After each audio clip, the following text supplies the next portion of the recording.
Hello friends, welcome to Dharapuram GM cooking. இன்றைக்கி நம்ம ஆட்டு தலைக்கறி குழம்பு எப்படி செய்கிறதுன்னு பார்க்கலாம் வாங்க. அதுக்கு ஃபஸ்ட்டு நான் வெங்காயம் ஒரு 200லேருந்து 250 கிராம் அளவு இருக்கும். அதை எடுத்து நான் க்ளீன் பண்ணி வாஷ் பண்ணி வச்சுருக்கிறேங்க. அதோட பூண்டு ஒரு 4-5 பல், ஒரு சின்ன துண்டு இஞ்சி பாருங்கள். இஞ்சி இந்த மாதிரி சின்ன சின்ன குட்டி பீஸாக ஒரு 4 பீஸ், பூண்டு இந்த மாதிரி ஒரு 4-5 பல் தோல் எடுத்துகிட்டு க்ளீன் பண்ணி போட்டிருக்கேங்க. அதை நல்லா நம்ம வதக்கிக்கலாம். பச்சை வாசனை போய் நல்லா வெங்காயம் நல்லா மணம் வரும், கலர் மாறுங்க. அந்தளவுக்கு நம்ம வதக்கி எடுத்துக்கலாம். மீடியம் ஃப்ளேமில் வச்சு கைவிடாமல் வதக்கி விடுங்க, கருகாமல். பாருங்கள், இந்த அளவுக்கு வதங்கினாவே போதும். இனி நம்ம அடுப்பை ஆஃப் பண்ணிடலாம். அடுப்பை ஆஃப் பண்ணிவிட்டு நம்ம கறி மசால் பொடியை இதோடு சேர்த்துக்கலாங்க. இந்த அளவுக்கு வதங்கினா போதும். இதுக்கு மேலே வதங்குச்சு அப்படின்னா கருகிரும். கறி மசால் பொடி பாருங்கள், இந்த குழிக்கரண்டியில் நான் எடுத்துக்கிறேன். இது வீட்டில் அரைச்சது. இந்த குழிக்கரண்டியில் 3 கரண்டி நான் எடுத்துருக்கிறேன். ஏன்னா இது அளவான காரமாக இருக்கும். அதனால் நீங்கள் உங்களுக்கு தேவையான அளவு நீங்கள் எடுத்துக்குங்க.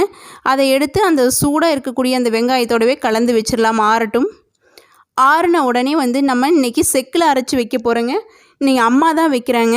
அம்மா தான் செக்கில் ஆட்டி குழம்பு வைக்க போகிறாங்க. சூப்பராக இருக்குங்க ஆட்டு தலைக்கறி குழம்பு. நீங்கள் கண்டிப்பாக செஞ்சு பாருங்கள். நம்ம செக்கில் அரைச்சி வச்சோம்னாவே அதோட டேஸ்ட்டே தனிதாங்க. எதாக இருந்தாலும் ஒரு தேங்காய் சட்னியை நம்ம மிக்சியில் அரைக்கிறதுக்கும் செக்கில் அரைச்சி சாப்பிட்றதுக்கும் வித்தியாசம் நல்லாவே இருக்கும். அதுவும் மட்டன், சிக்கன் அந்த மாதிரினா சொல்லவே வேண்டாங்க. மிளகு நம்ம இந்த மாதிரி நீங்கள் செக்கில் அரைச்சிட்டு ஒரு நாள் செஞ்சு பாருங்கள். சூப்பராக இருக்கும். சந்தர்ப்பம் கிடைச்சா முயற்சி பண்ணுங்க. நல்லா நெகுன்னு அரைச்சிக்கணுங்க. நல்லா பருன்னு இல்லாமல் மிளகு நல்லா அரைச்சிக்கணும். பாருங்கள், இன்னும் பாதி தான் ஆட்டியிருக்கு. இன்னும் நல்லா அரைக்கணுங்க.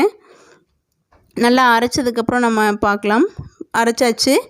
இப்போ நம்ம அதை தோண்டி எடுத்துக்கலாங்க. ஒரு பாத்திரத்தில் எடுத்து வச்சுட்டு நம்ம அடுத்து தாளித்து விட்டுடலாம். நீங்கள் கண்டிப்பாக முயற்சி பண்ணி பாருங்கள். ஒரு டைம் செக்கில் அரைச்சி செஞ்சு பாருங்கள். எல்லாம் எடுத்தாச்சு. மிளகை தோண்டி எடுத்தாச்சுங்க. இப்போது ஒரு குக்கரில் நம்ம இன்றைக்கி குக்கரில் தான் செய்ய போகிறோம். குக்கரில் ஆயில் ஊற்றிட்டு கடுகு போட்டு, கடுகு பொரிஞ்சிருச்சுங்க. இப்போது நான் வெங்காயத்தை சேர்த்திக்கிறேன். சாரி, அம்மா தான் சேர்த்துறாங்க. வெங்காயத்தை சேர்த்திட்டு கருவேப்பிலையும் சேர்த்திட்டாங்க. கருவேப்பிலை வெங்காயம் நல்லா வதங்கிட்டுங்க. நல்லா வதங்கினதுக்கப்புறம் நான் சுத்தம் பண்ணி வச்சுருக்குறேங்க ஒரு ஆட்டோட தலைக்கறிங்க. நல்லா க்ளீன் பண்ணிவிட்டு நல்லா தலையை வாட்டி அந்த முடியெல்லாம் எடுத்துட்டு அதை சின்ன சின்ன பீஸாக கட் பண்ணி நல்லா வாஷ் பண்ணிவிட்டு வச்சுருக்குறாங்க. அதோட உப்புக்கள் போட்டு கலந்து வச்சுருக்குறாங்க. அதை இப்போ கொட்டி குக்கரில் நல்லா கிளறி விட்டுக்கலாம். அந்த கறியிலேருந்து நல்லா தண்ணி விட்டு வருங்க. அந்த அளவுக்கு கிளறி விடணும். இப்போ தேவையான அளவு உப்பு சேர்த்திக்கலாம். உப்பு சேர்த்திட்டு நல்லா மிக்ஸ் பண்ணி விடலாங்க. கலர் இந்த கறியோட நிறமே மாறும். ஒரு 5 நிமிஷம் மீடியம் ஃப்ளேமில் வச்சுட்டு அப்பப்போ கலந்து விட்டுக்கலாங்க. தண்ணி விட்டு நல்லா வரும். அதுக்கப்புறம் நம்ம செக்கில் அரைச்சோம் இல்லைங்களா மிளகு, அதை சேர்த்திக்கலாம். இப்போ நம்ம சேனலில் நீங்கள் வீடியோ பார்த்துக்கிட்டு இருக்கும்போது ரெட் கலரில் சப்ஸ்கிரைப் அப்படிங்கிற பட்டன் இருக்கும். அதை அழுத்துங்க. அதை அழுத்துனீங்க அப்படின்னா பக்கத்துலேயே ஒரு பெல் சிம்பிள் வரும். அதை ப்ரெஸ் பண்ணிங்க. இதில் 3 ஆப்ஷன் வரும். அதில் நீங்கள் ஆல் அப்படிங்கிற ஆப்ஷனை ப்ரெஸ் பண்ணி நம்ம சேனலை சப்ஸ்கிரைப் பண்ணிக்கிங்க. அப்பப்போ நம்ம நோட்டிஃபிகேஷன் வரும் நம்ம சேனல்லேருந்து. ஒரு 4லேருந்து ஒரு 5 நிமிஷம் மீடியம் ஃப்ளேமில் வச்சு நல்லா மிக்ஸ் பண்ணி விட்டுக்கிட்டே இருங்க. இப்போது நம்ம அரைச்சி வச்ச மிளகை சேர்த்தியாச்சுங்க. அதை நல்லா கலந்து விடலாம்.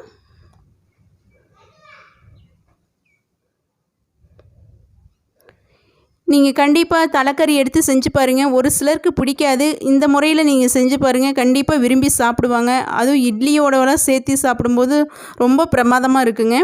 இதோட அம்மா ஒரு 5-6 துண்டு தேங்காய் பீஸ் சேர்த்திக்கிட்டாங்க. இன்னும் வேணாலும் நீங்கள் தேங்காய் நிறையா பிடிக்கும் அப்படின்னா சேர்த்திக்கலாம். இதோட சேர்த்தி குழம்புல எடுத்து சாப்பிடும்போது அருமையாக இருக்கும். அதனால் தேங்காய் துண்டு ஒரு 5-6 சேர்த்திட்டு அதை நல்லா மிக்ஸ் பண்ணி விட்டுலாங்க. தண்ணி தேவையான அளவு சேர்த்திக்கலாம். இந்த அளவுக்கு இருக்குங்க. நம்ம ரொம்ப இன்றைக்கி குழம்பு தண்ணி குழம்பாட்டு வைக்க போகிறதில்ல. ஓரளவுக்கு செமி கிரேவியாக வைக்கிறதுனால போதுங்க. இந்த அளவே போதும். இப்போ குக்கரை மூடி போட்டு க்ளோஸ் பண்ணிடலாம். ஒரு 4லேருந்து 5 விசில் வர வரைக்கும் வெயிட் பண்ணலாங்க. வந்ததுக்கப்புறம் ஓப்பன் பண்ணிக்கலாம். இப்போ 5 விசில் வந்துருச்சுங்க. இப்போ 5 விசில் ஏரும் போயிடுச்சு. இப்போ குக்கரை ஓப்பன் பண்ணிக்கலாம். சூப்பராக இருக்குது பாருங்கள். கண்ணுக்கு பார்க்கும்போதே சாப்பிட்லான்னு இருக்குது இல்லைங்களா? உங்களுக்கும் கண்டிப்பாக நீங்கள் இதை முயற்சி பண்ணுங்கள். இப்போ நம்ம ஃபில்டர் பண்ணி வச்சுருக்கிற தேங்காய் பாலை அம்மா சேர்த்துட்டாங்க. இப்போ நான் வேறு கடாய்க்கு மாற்றிட்டுங்க. குக்கர்லேயே கொதிக்க விடலாம், வேறு ஒரு கடாயில் மாற்றிட்டு கொஞ்சம் நேரம் கொதிக்க விடலாங்க. ஒரு மீடியம் ஃப்ளேமில் வச்சு ஒரு 2-3 பீஸ் மட்டும் தேங்காய் சேர்த்துனா போதுங்க, அதிகமாக சேர்த்த வேண்டாம். அதே மாதிரி நம்ம கொதித்து குக்கரில் விசில் வந்ததுக்கு அப்புறம் தாங்க சேர்த்தணும். தேங்காய் பால் மட்டும் சேர்த்திருக்கோம். கொஞ்சம் தண்ணியாட்டு இருக்குது, இன்னும் கொஞ்சம் கிரேவி பதத்துக்கு வரட்டும். அதனால் இப்போ தேங்காய் பாலும் சேர்த்து கொதிக்க வச்சுக்கலாங்க. இப்போது உப்பு காரமெல்லாம் இந்த ஸ்டேஜில் பார்த்துக்குங்க. பத்தலைன்னா நீங்கள் சேர்த்துக்குங்க.